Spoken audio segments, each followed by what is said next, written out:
Untuk tugas agama bab 1 tugas 1. Gambar apa yang ada di atas? Jawab. Gambar di atas adalah gambar gereja dan orang-orang yang sedang beribadah. Nomor 2. Coba kalian definisikan arti gereja menurut pendapat Anda masing-masing. Jawab.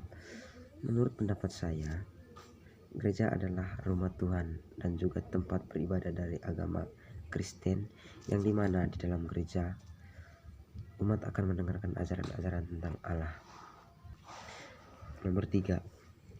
Menurut pendapat saya, gereja adalah rumah Tuhan dan tempat beribadah dari agama Kristen. Itu untuk tugas 1 di bab 1. Berikut tugas 2. Nomor 1. Pesan dari teks kitab suci Kisah Para Rasul bab 2 ayat 41 sampai 47 adalah seharusnya orang-orang yang menyukai mereka yang telah dibaptis harus mengikuti juga untuk dibaptis. Yang kedua, pesan dari teks kitab suci 1 Korintus bab 12 ayat 7 sampai 11 adalah bagi orang-orang yang menerima karunia dari Roh Kudus harus benar-benar menggunakan karunia tersebut dengan baik.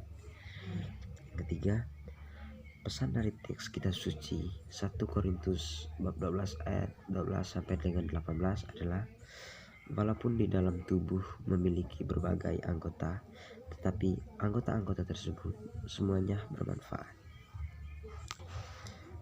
Nomor 2. Yang pertama, makna gereja menurut kitab Kisah Para Rasul bab 2 ayat 41 sampai 47 adalah orang-orang tersebut menerima perkataannya lalu memberi diri untuk dibaptis, dan mereka bertekun dalam pengajaran rasul-rasul dan dalam persekutuan terletak di ayat.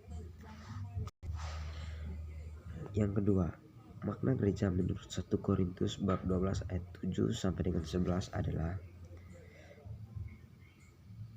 tetapi kepada tiap-tiap orang yang dikaruniakan akan percaya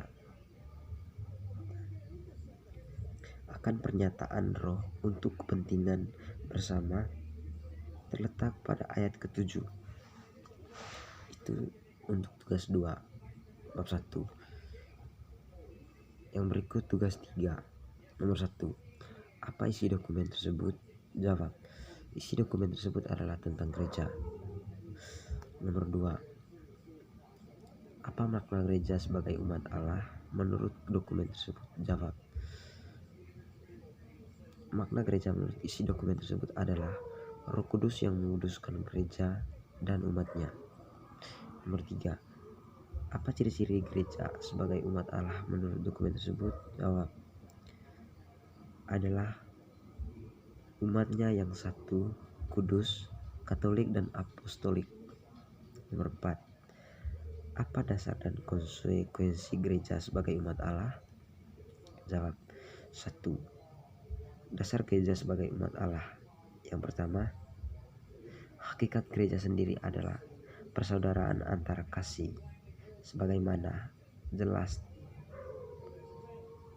tampak dalam perkataan hidup gereja perdana atau BDK bab 2 ayat 41 sampai 47, bab 4 ayat 32 sampai dengan 37. Yang kedua, adanya aneka macam karisma dan karunia yang tumbuh di kalangan umat yang semestinya dipelihara dan dikembangkan untuk pelayanan dan dalam jemaat atau BDK 1 Kur bab 12 ayat 7 sampai dengan 10. Yang ketiga, seluruh anggota gereja memiliki martabat yang sama sebagai satu anggota umat Allah, meskipun di antara mereka terdapat fungsi yang berbeda-beda atau BDK 1 Korintus bab 12 ayat 12 sampai dengan 18. Nomor 2. Konsekuensi gereja sebagai umat Allah. Yang pertama, konsekuensi untuk umat awam. Umat harus menyadari kesatuannya dengan umat yang lain atau menghayati iman dalam kebersamaan. Yang kedua, konsekuensi untuk hierarki. Hierarki mesti menyadari bahwa tugas kepemimpinannya yang diembannya adalah tugas pelayanan. Yang ketiga, konsekuensi dalam hubungan hierarki umat.